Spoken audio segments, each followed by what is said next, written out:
Can I just ask one request of you all? Unless you're taking minutes, can you close your computer and actually look at me this entire time? I would really appreciate that.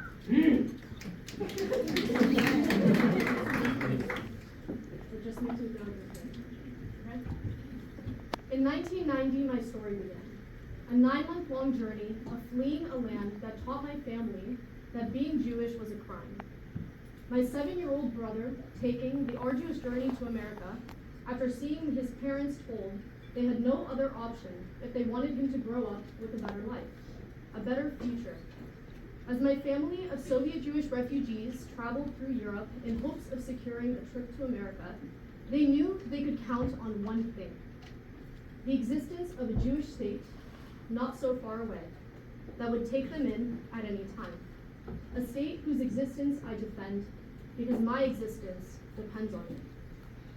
Yesterday at the Multicultural Center, I was told by those whom I was simply attempting to give a glimpse into my identity that what I'm telling you right now was a sob story, but that could not be further from the truth. I am strong, I am resolutely and proudly Jewish, and I am deeply resilient, because this story is etched in my bones. On Sunday morning, I woke up to an image on the door of the MCC, a place in which I have hosted many events, stating the following: Zionists not allowed. The ripple effect of this message was spread quickly through our campus community, rearing its ugly head in our Jewish circle of students. The Jewish community decided not to allow themselves to be pushed out of any space, and I stood by them, and I will continue to. What is being misunderstood is the core of this issue.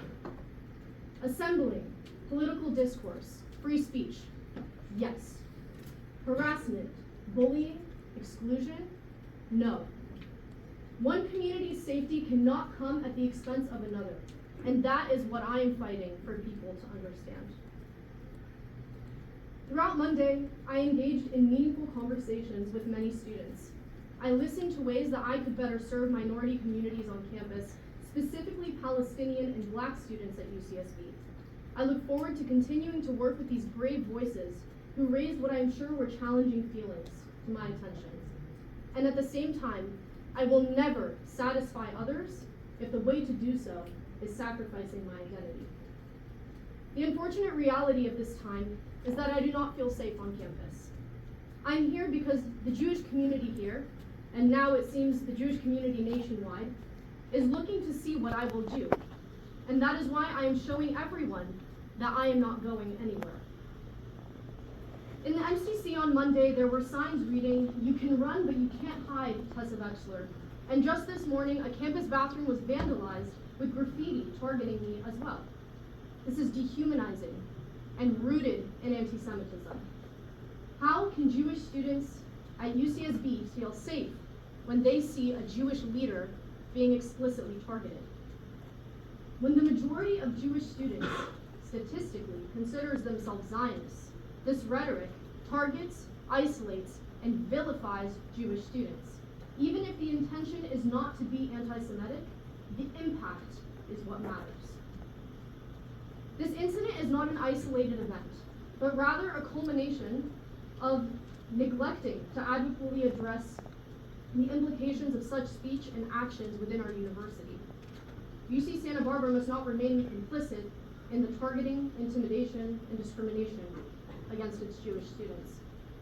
The urgency of this situation cannot be overstated. There is no room for delay in addressing these issues. We must act decisively and demand accountability to ensure the safety and well-being of all students.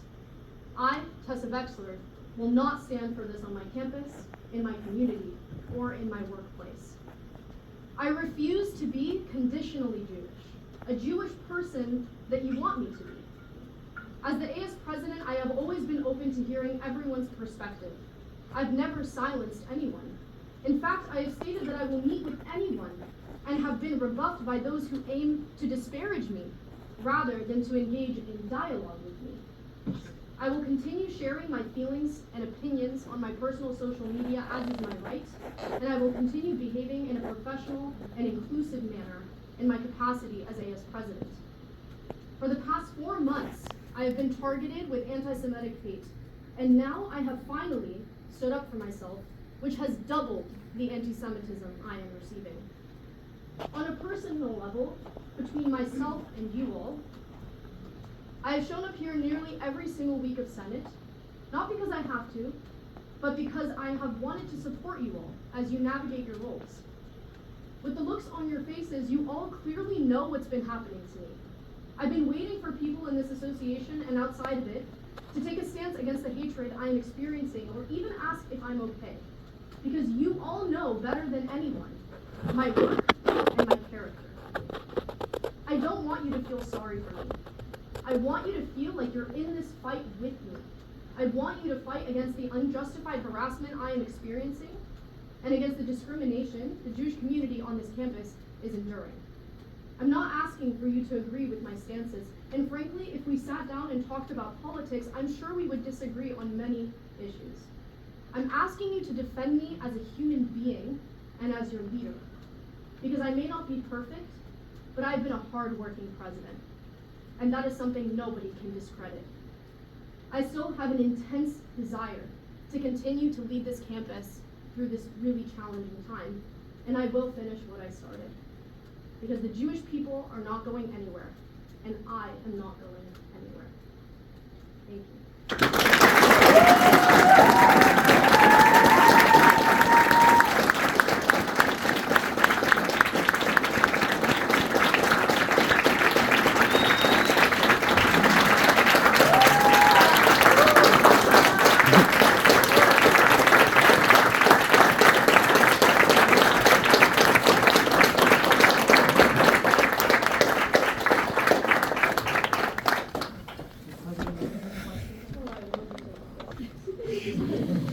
Floor is open. Shahab? What would you like Senate to do? I think that I've seen a lot of concern about appeasing different parties on campus, and I think you guys need to understand that it's not about the legislation that you pass, it's also about the way that you carry yourself, the opinions that you listen to, the things that you represent within your communities. All I want is for you all to understand what is happening here, and the only way you're going to do that is by involving yourself more in the community that is here today. Not about going to the events that are comfortable for you. You should be uncomfortable as someone in a political position. And that's something that I realized when I was speaking to students at the MCC, I was not doing enough. I should be going to events that make me feel uncomfortable and viewpoints that I disagree with, because that's my responsibility as a leader on this campus. So when I was asking people yesterday, have you ever been to a Jewish event, and the only answer you have is JVP, it should not be that. Because you should not be going to organizations that only agree with your opinion. You should be going, you should be seeking out those opinions that differ from your own, and maybe stop focusing so much on the legislation piece and on the human piece. Go talk to these people and stop ignoring what they're telling you. And in terms of me and what I do, a lot of the stuff that I see online says, I'm in AS and I support this harassment. If that is any of you, you should stop right now. Because you are a member of this organization, like it or not, and I am the leader, like it or not. It's unacceptable. We do not harass students, we do not call out students, we do not dox students, any students, regardless of whether or not you agree with their opinion. That is unacceptable behavior.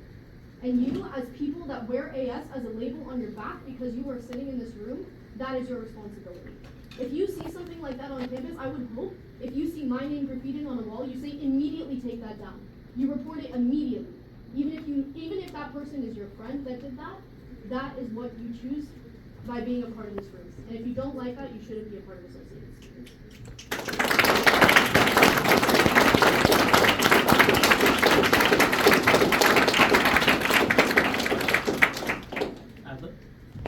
Thank you, Tessa, for coming to speak with us.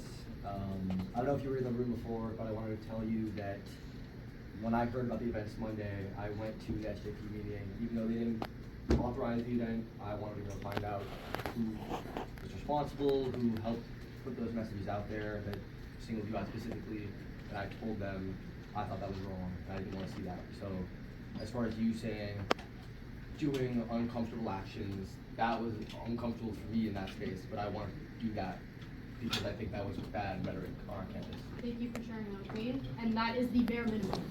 That is the bare minimum of something that someone should do when they see an individual person being targeted on campus. And I want to point out that not a single person in the Multicultural Center who was a part of the group that you're talking about right now took down that sign, and they had 4 hours to do it. 4 hours to take that down. Totally.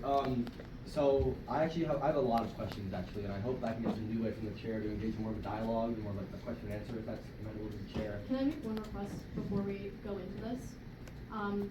If it's any dialogue that you believe can happen, not at the expense of this community's time, because we are in AS, and if you want to have political discourse with me, we can absolutely do that. And also, I want to make sure, if this is going to be lengthy, that we give the opportunity for other senators to ask questions first. Totally. If that's Yeah, okay. I want to keep it, I'll try and keep it as brief as possible. I do think these questions are very relevant to the entire student body because I feel like in this space, as you're saying, this isn't representative of all UCSB as much as we want to think so. A lot of people feel unsafe or neglected coming into this space at this moment because it is high tension, it is high emotional toll. So I just want to give you a chance to recontextualize the events that led up to the MCC events, because I agree with what you posted today. These events didn't happen in a vacuum, right? They're the consequence of months-long polarizing rhetoric on our campus, and I think that we need to have a conversation about that and our role in that. So I don't want this to feel like I'm quizzing you about your experience or anything like that, but if it comes across that way, I'm sorry. So I want to take you back to last year, actually. I remember you hosted an event called the Abraham Accords, the future of the new Middle East. You remember that Yes, event? I did. I hosted it at the MCC. And you passionately praised the Abraham Accords, and I think, if I remember, you called them a significant path to peace in the Middle East, something to that effect. I did. In your presentation, can you remember any topics of discussion about Palestine or the Israel-Palestine conflict at all? The event was about the Abraham Accords, so there wouldn't have been, Palestine is not a part of the Abraham Accords, so I was discussing the countries that were a part of it. Right. And again, the takeaway was the fact that I brought a lot of non-Jewish students that were sitting on a panel and sharing extremely thoughtful and incredible experiences as to our specific experience regarding the Abraham Accords. That's what that event was about. Totally. And when I ask these questions, I just want everyone in the room to maybe like, I don't know, put on like their empathy caps a little bit. I don't know if that's possible, but from a Palestinian student's perspective, when they see an event entitled "The Future of the New Middle East" and they don't hear mention of their community, do you see how that could feel a bit disconcerting or feel a bit strange that they don't get talked about whatsoever?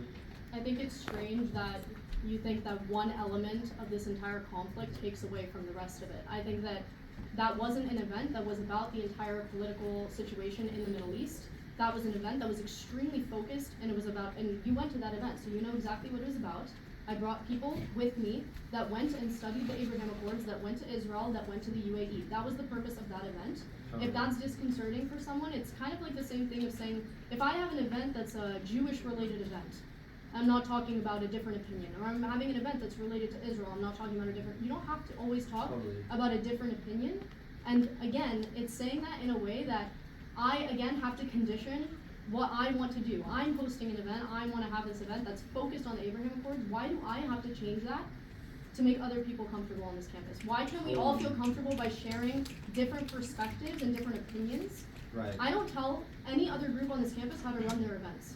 Yeah. Ever. All right. Unless So it's just to save excluding time, other parties. I don't want to cut you off, but I move on from that. You planned the event in conjunction with the Israel on Campus Coalition. That's correct? Yes, that was the organization that took us. Can you detail this body your relationship with the Israel on Campus Coalition? Yes, I've been a fellow for them for 4 years, and they have greatly supported me in terms of my education, and they have introduced me to incredible perspectives. One of my really, really close friends, his name is Kieran Campbell. He is a black student, now actually no longer student, who works now for the AJC. And he has taught me so much, and he has actually been someone that I've tried to bring in, sorry, I realize I'm facing my back, that I've tried to bring in for black and Jewish unity events here on campus that we had to stop after October 7th. Totally. So if So that's, you have a lot of fraternity with them. you garnered very extensive praise even from the highest circles of the ICC. Jacob Fame, is that his name? Is the Can you CEO? explain to me what you're Yeah, trying no, to it'll do be right really now? clear. You're giving me the nth degree about organizations that I work with. Right. Yes, I work with ICC, I work with question. SSI, Point of I order. work with Stand With Us. The senator will wait for the president to respond to his question. Okay, I wasn't through asking questions, but thank you. You're asking me something that you have a very clear point that you're trying to make. Yes, can I and I'm make the trying. point? So when you finish your question, you tell me when you finish your question, and then I'll give you an answer, and I will finish my answer. Okay. Jacob Bain, the former national director of APAC and the CEO of the Israel on Campus Coalition, said, "It's been a joy to work with Tessa during her ICC fellowship. No one deserved this kind of harassment and hate." So you're very much friends with him, you'd say. Yes? I want to understand what you're doing right I'll now have my because next hold on, question. I'm going to finish my answer, right? Okay? Yeah. You are forcing people who are paying student fees right now to give me the nth degree as a Jewish woman who just came in here for 5 minutes and gave you a speech about my experience, told you I was being harassed on campus, and you're giving me the nth degree about someone who has supported me. What do you want to do? You I'll want to ask go the through my question followers right list? now. Are you familiar with the Project Butterfly? I'm not familiar with the Project Butterfly. Well, if anyone wants to read along, The Nation just released an article about Israel's war against American student activists. I'll quote from the article right now. Next, Netanyahu secretly turned his attention to American students, faculty, and campus groups in the U.S. fighting for Palestinian rights. Fearing the growing support for the Palestinian cause in college campuses, he established a covert front to spy on, harass, intimidate, and disrupt these student groups. Critical to this effort is the little-known Washington-based Israel on Campus Coalition. For years, the organization, with links to both Israeli intelligence and APAC, has used student informants belonging to Jewish and pro-Israel campus organizations in the U.S. to gather on pro-Palestinian students and groups. Your friend, Jacob Bain, is actually quoted in the article. To Kleinfeld's hidden camera, Bain described the ICC as basically a clandestine Israeli military command. Quote, "It's modeled on General Stanley McChrystal's counterinsurgency strategy in Iraq. We've copied a lot from the strategy that we've been working on really well, and one of the pieces is Operations and Intelligence Brief. The intelligence brief, containing secret details about targeted American students and faculty, is then passed on to Israel's Ministry of Strategic Affairs. These are striking revelations, indicating that Israel is illegally operating a secret nationwide campus spying operation within the United States, while Bain and his staff..." Can I just stop you right there? You're Yeah. being so incredibly disrespectful right now. You are calling me, first of all, what you're trying to do right now, I don't know what you're trying to do, but calling me a spy, saying that I have a relationship with this article that I've never seen before. I came in here and I asked the Senate, sorry, I'm gonna lower my voice. I came in here and I asked the Senate, I said, I am getting hate crime on campus. I'm going through an extremely difficult time. I'm asking for the Senate to reflect. I'm not going to talk to you about Israel-Palestine relations right now, and this is frankly a waste of time for the students in this room that came here that wish to speak to you all about the anti-Semitism on this campus specifically. This is actually unacceptable, and the fact also, like, this silence right here is actually insane.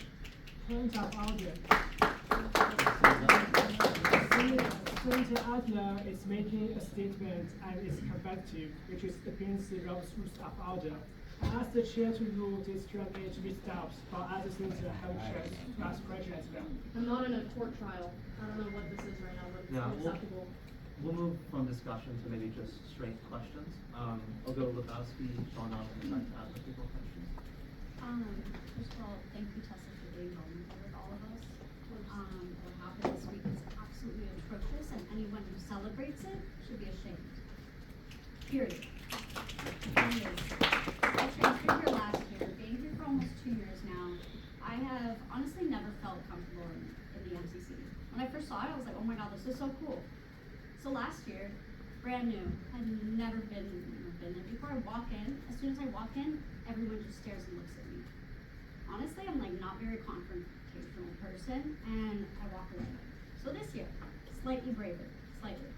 I then walk in, and I actually have like a club that I want to be affiliated with the MCC.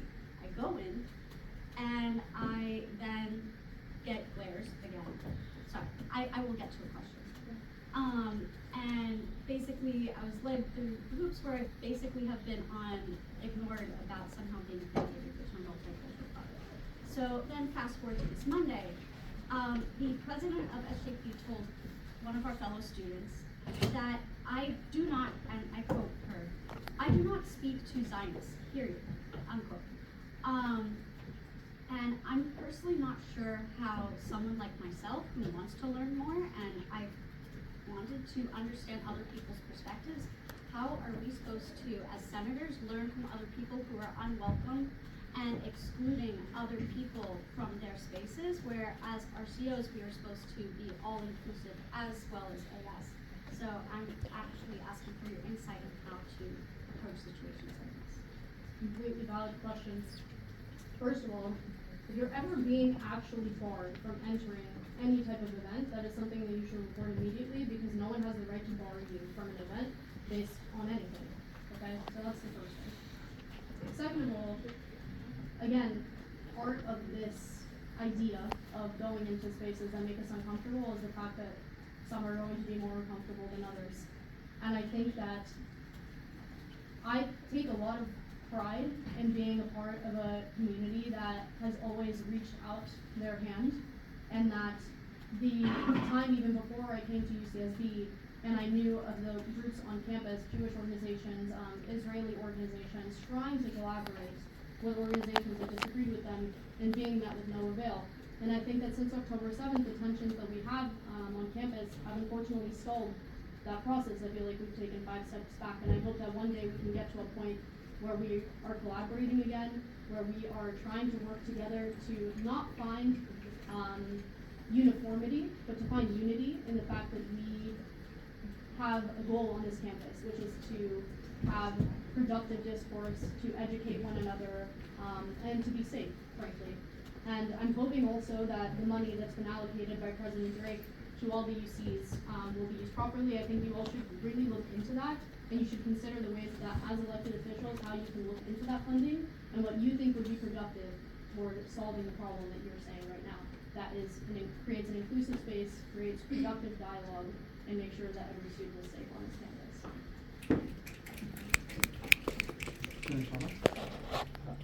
Before I ask my question, I want to make a brief comment, which is I noticed that Senator Martinez, Senator Bandari, and Senator Adler are on their computers, and I'd like to ask them to participate in this discussion. I also find it interesting. I'm taking notes on this meeting, which was an exception that President Veksler made when making that request. President Veksler, I wanted to follow up on Jeff Adler's line of questioning. Do you have the keys to the space laser, the Jewish space laser?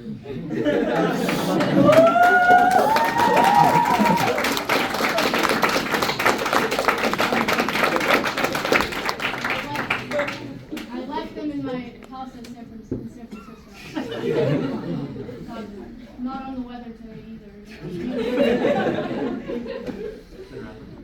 I mean, I don't know why you're making these anti-Semitic allusions when this is a documented thing happening across the United States, across our campuses. So, I mean, you can look up and do the research yourself. It's public information. I wasn't insinuating you're an Israeli operative. I wasn't insinuating anything like that. What were you insinuating? I'm saying that as president of our institution, I think that we need to take responsibility in recognizing complicity in creating an unsafe campus dialogue, right? Okay, can you explain to me how I've created unsafe Sure. campus So, dialogue? Give me an you're example. co-president of SSI, are you not? No, You're not? I am not co-president of SSI. Are you on the board? I am not on the board. Well, they should update their Instagram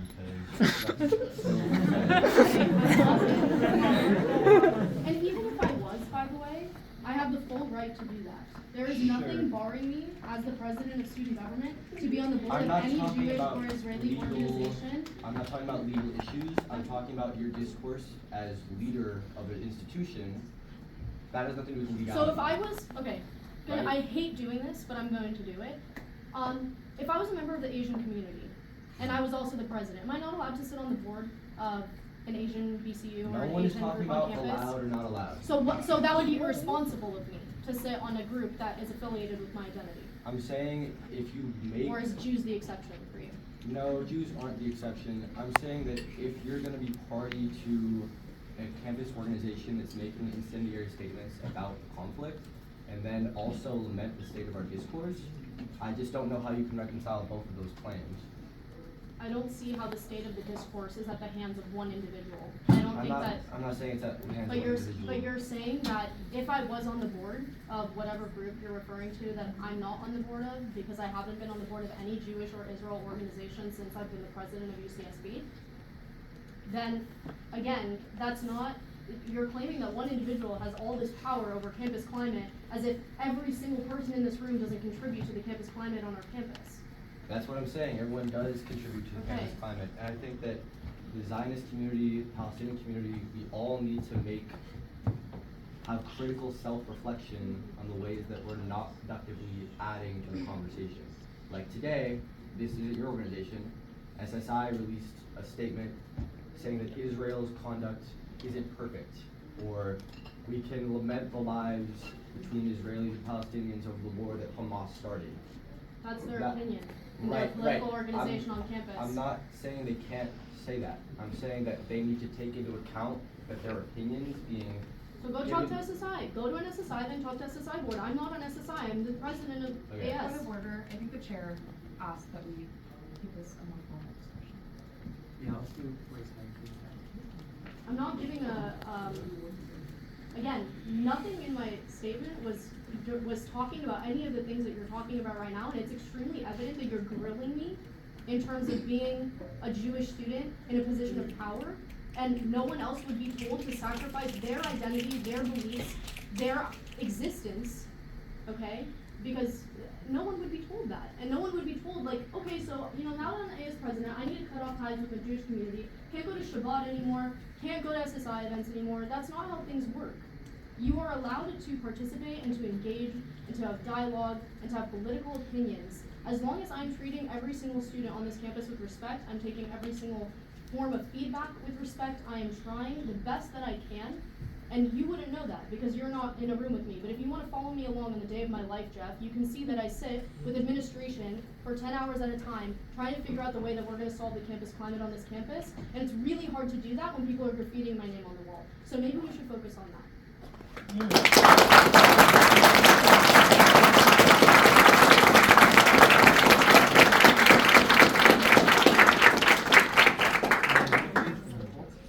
I just wanted to ask if you had any information about the funding to, I know that I was looking into it, the funding to combat anti-Semitism and Islamophobia on campus. I think that the campus climate has just gone too polarized, and it's making everybody feel unsafe on this campus. So that's definitely something I'd like to work on.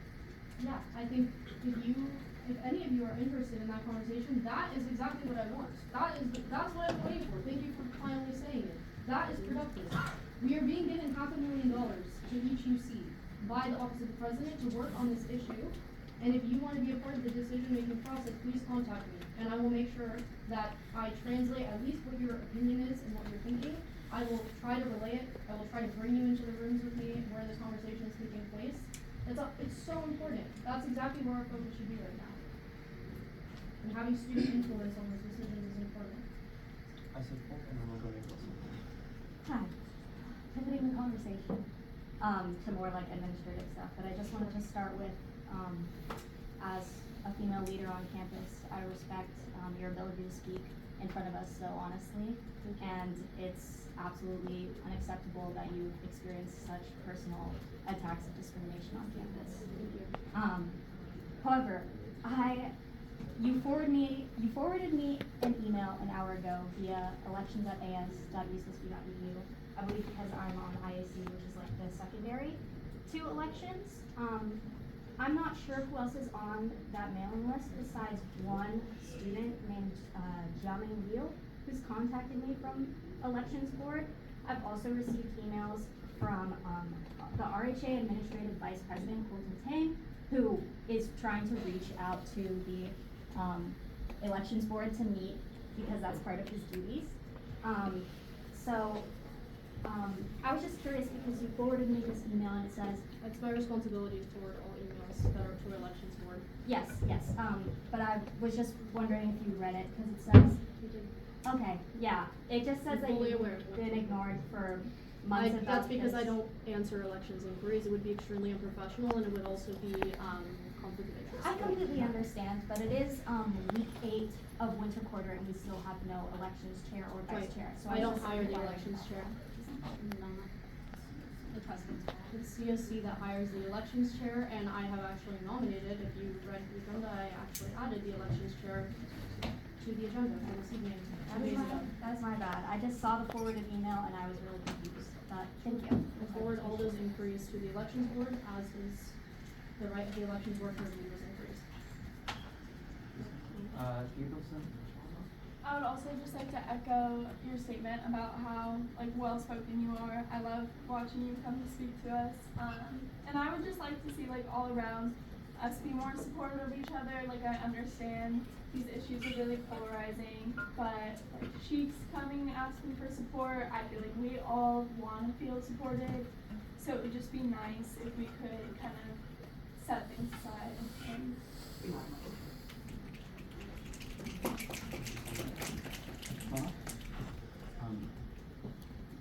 I find it interesting, and I'm actually just curious what your view here is. In my view, the graffiti this morning wasn't just anti-Semitic and wasn't just targeting you, but it also felt like it had a misogynist undertone to me.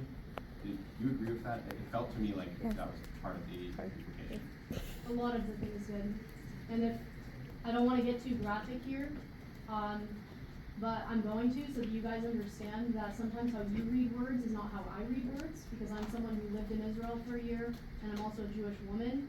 And after some of the most horrific violence against Jewish women happened, sexual violence, and people wrote, "You can run, but you can't hide," that was very reminiscent of that, and those words have been keeping me up at night because of how reminiscent they are of sexual violence that happened on October 7th, and what that is as a woman. So, interesting. I just really want to say thank you so much for speaking. I think as a student it hurts me when I saw that stuff on the video, and I fully empathize with you. My question for you is there a specific, I guess, action that you would imagine people taking against students who did this on the MCC? Because students who did that on the MCC specifically targeted you. So Right. what would your ideal resolution be? Whether that be punitive or whether that be more restorative? I don't have an ideal resolution right now. I need the administration to do a thorough investigation. I need them to understand where this came from, who did it, if it was a group, if it was an individual. If you're asking me what my goal is, like, my goal is accountability, but my goal is for Jews to be respected on this campus. That's my ultimate goal.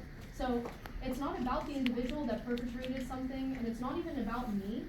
Trust me, like, I put my neck out a long time ago, and I'm so, like, keep it coming, seriously. Hate on me all you want, I will stand like this in front of the Jewish community, and I will protect them until the day that I'm sworn out, okay?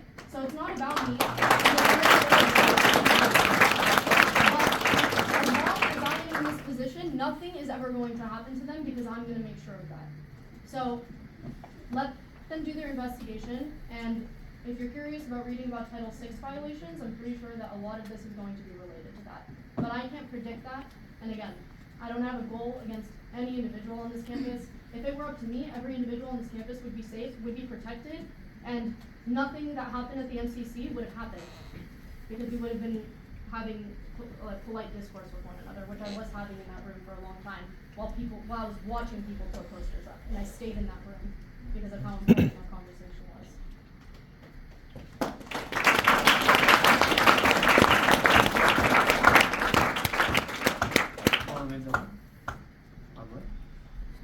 Thank you for coming. I'm sure I know it's hard. I asked everything last week.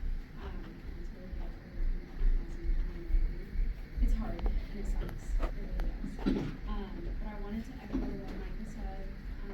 I would love to help be a part of what goes on with the fund. And I wanted to know just if you had any thoughts off the top of your head, what exactly the fund would be for, what the use of it would be, just if you have any ideas. So the use of the fund explicitly, you can find that information online. I can also send it to you if you reach out to me. Honestly, my inbox is really full right now, so I might not get back to you right away, but they have said exactly what the funds are, what the theme is, I guess you can put it that way, of what those funds should be directed to. It's more that they want to give universities the opportunity to specify the initiatives themselves depending on the campus climate. Because what works at Berkeley isn't going to work here.